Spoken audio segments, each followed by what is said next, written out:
G'day legends, I am here at the county ground in Brighton with my friend, former teammate and World Cup winning squad member Liam Dawson. Dawson, thanks for joining me. Pleasure. Dawson is about to, in 2.5 hours, will be stepping on the field to play for Hampshire against Sussex in the Vitality Blast T20 tournament.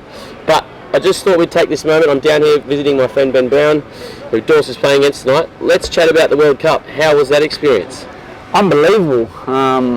To be selected in the 15 of the best team in the world is obviously an honour.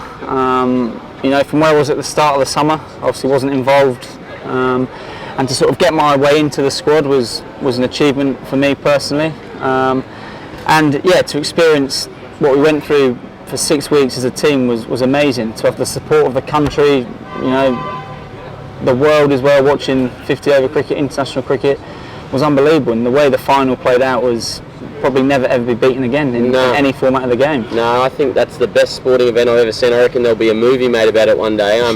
But it's been fascinating to track Dawson's journey.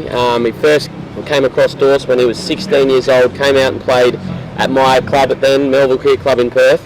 Take us back to that time a little bit. How was it like coming out, giving up school? You gave up school then to follow your cricket sort of journey? Yeah, I was very lucky really. My mum and dad were very chilled about my education. I was never someone who enjoyed school. I always wanted to be outside, I wanted to be playing, whether it was any sport really. And I sort of got to 16 and I was playing, 15 really. My exams started at school and I didn't really do them properly, which obviously is not a good thing at all. I played a lot of second team cricket for Hampshire at that age, so I missed a few exams, and that was my own choice and my parents' choice as well. I wanted to try and play cricket, and I felt that was the best thing to do. It's obviously a very young age, and it all depends on what your parents and what yourself want to do, but I was driven to play cricket, so I decided to go to Perth with James Vince as well, who I play with at Hampshire here.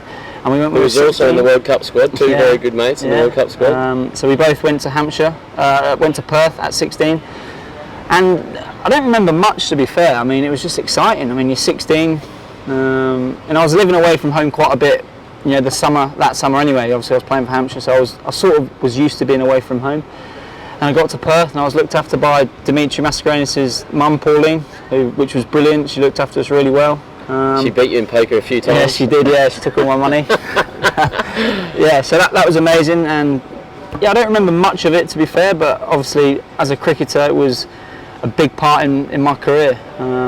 Paul Terry as well. We did a lot of training with him with his academy out there, 4 or 5 days a week, and then playing on a Saturday. Some very competitive grey cricket was unbelievable. It's memories that were good fun. And it's obviously worked out well now that you're a World Cup winner and have made a long, successful career out of it. One of my memories of it is playing I think I might have been playing in the 2nd grade, and you were had to start in the 4th grade, and you peeled off 170 and then took 6 for, and everyone was like, holy moly, this bloke is a genius. And then you were pretty quickly in the ones. You did come back. What was it, about 4 or 5, 6 years ago now? I came back. I think I came back the next summer for 3 months. Yeah. And then we obviously went to the Under-19 World Cup in Malaysia, and then had 3 or 4 years away, and then I decided to come back probably 4 years ago. Yeah. I think, and that was mainly to try and work on my bowling. Yeah. I was struggling a little bit. I wasn't really bowling well enough, and I had to do something about it. I had to go and play a lot of cricket to try and improve. And thankfully, obviously, I went back to Melbourne and managed to bowl a lot of overs, and it's really helped my bowling since then. And I remember sitting down with you at one point after training, and you were sort of a bit flat about your cricket, and you were sort of unsure where you were going and if you were ever going to play for England again. And then all of a sudden you got back to England and things went really well, and you were in the squad, and you've gone on to play Test cricket in all forms for England. And it's amazing how things can change quickly, isn't it? Definitely. I mean, a lot of it, I think it's so easy to say, but I think a lot of it is mental, especially for me. You can get so wrapped up in technique, and my action looks like this, or my bat's here, and it's actually all irrelevant. I think every cricketer goes through it, and it's very, very hard to get out of it sometimes. But I think the best players that go on to play for England a lot, they're mentally very strong, and that's probably something that when I played, especially Test cricket, I probably wasn't good enough at, being mentally strong and worrying about everything else as opposed to worrying about the bat and the ball.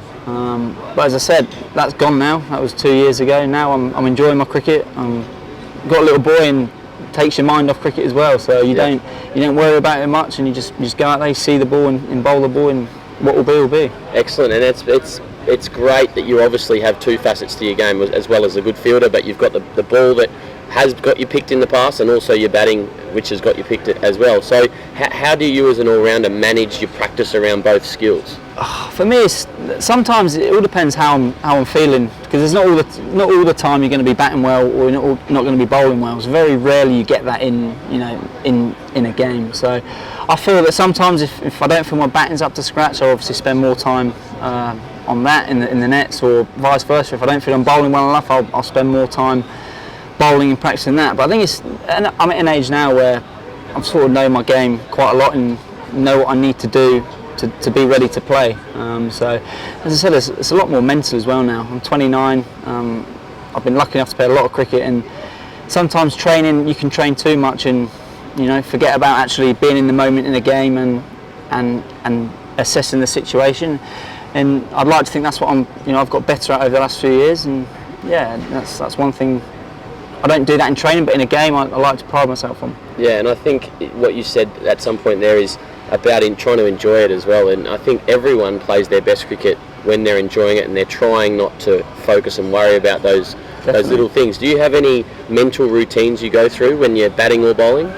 Not really. I think it's very simple. I think it's just assess the condition, assess what's needed at that current time. That might be in a T20 that you have to hit a 6, and you buy into that, or in a 4-day game you have to get through a tough spell of bowling, and I think that's the main thing. That's all you can do is be in the moment, and I think when players are in the moment, that's when they play their best. Well, definitely for me anyway. Absolutely. So is that something that comes naturally, or do you have a mantra or anything, that breathing or anything like that brings you into the moment, or it just happens? It's just from playing. I think I've only probably realised it in the last couple of years. I think before that, when you're younger, you don't necessarily know what to do. Sometimes you sort of do things, you think, what have I done here? And you look back, could I have done something differently? Could I have could I have had a routine earlier in my career? I think that works for some people, some others it doesn't. And for me, I think I've never really had a routine, but I've almost learnt from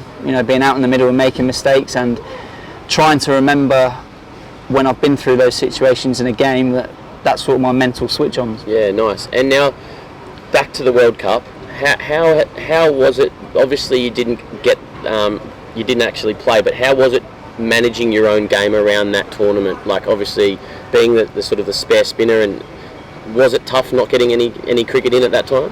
Definitely, especially I was probably at the start of the summer, I was probably playing some of the best cricket I've played in my career. For the first 6 weeks of the season, it's quite rare. I felt I was actually batting and bowling really well and taking wickets and scoring runs, and that rarely happens, as I said before.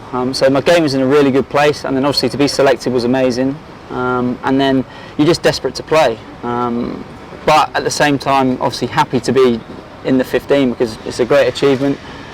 But regarding the training, you've just got to keep ticking over and doing what you can, to keep trying to tick over in case you are called upon to play, and that's the only thing you can do. Just be as ready as you can. Yeah. And now, a former teammate of mine, I know him a little bit, Owen Morgan, a great man, what a great cricketer, but a great leader. Can you give us some insight into what he's like as playing under Owen?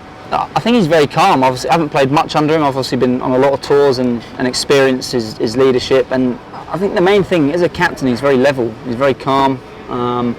You wouldn't know if we were on top or up against it, which is brilliant, especially as a player, because there's nothing worse than a coach or a captain throwing their arms up in the air, and someone does something wrong and they're not happy.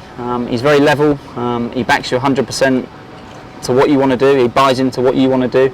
I think that's what makes him successful, and also a successful England team as well. Absolutely, and his backing of his players is obviously what took England from being a very average ODI side to now being the world champions. How were the celebrations for those few days after you won? Pretty quiet, and they were good fun. I mean, just won a World Cup, so there's a few beers in the change room. Obviously, got to go to Downing Street as well, which was good fun as well, to meet the Prime Minister. So yeah, it was amazing. I wouldn't have sat here at the start of the season and said I would have been a World Cup winner, and also going to 10 Downing Street and experiencing that. Obviously very lucky to do that, and yeah, it was unbelievable. Epic. And I'm sure having your family on the field at Lord's with the trophy made all the hours of sacrifice, all the hours, hundreds of hours of hard work worth every moment.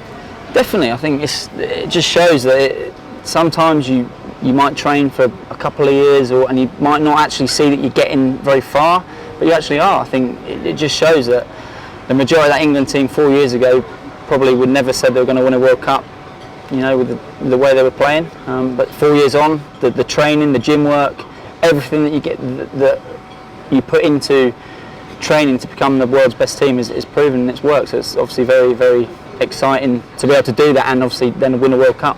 And one thing I think that you should be proud of is that even though you might have been on the outer a few years ago and at the start of the summer you weren't around it, is that you just kept showing up, putting performances on the board, whether it's with bat or with ball, and you got the reward and got the selection. So you should be very, very proud of that, and it should be a good lesson to anyone watching or listening that you're not as far away as you think if you just keep showing up and putting performances on the board. So, legends, well, I think we'll leave it there. It is time for Dawson to probably go away and get himself ready. What's your pre-match preparation for a game like this? Pretty chilled out. As I said, we had a big training day yesterday, so today will be very light. Put the preparation yesterday, trust your training, and then hopefully, you know, tonight goes well. And you enjoy going out and playing in front of big crowds these days? Definitely, yeah. I mean, there's always nerves. I think there's always nerves about, but I think it's something that you know, when you're out there, you learn to sort of deal with it. Obviously, naturally, the first over or couple of balls, you might be nervous, but as soon as you're into it, it's great fun. Business as usual. And as we wrap this up, our friend, my good mate, Dawson's former under-19 teammate Ben Brown has just strolled past us, opponent tonight. So, Dawson, thank you very much. Pleasure, great mate. to see you, and great value for everyone watching this thing. So cheers guys. Thank you. Thanks a lot for watching this video. I really appreciate you taking your time out of your busy life to watch this video. I hope you enjoyed it, and if you got some value, please subscribe below. Hit subscribe to our channel. We try and publish some really interesting and valuable content for you guys, so subscribe if you haven't done so already. Check out our next 2 videos here below. Make sure you subscribe and also turn on post notifications, and join the CM community by purchasing some merchandise. Link is in the description below. Thanks, legends. Now go out and get it done.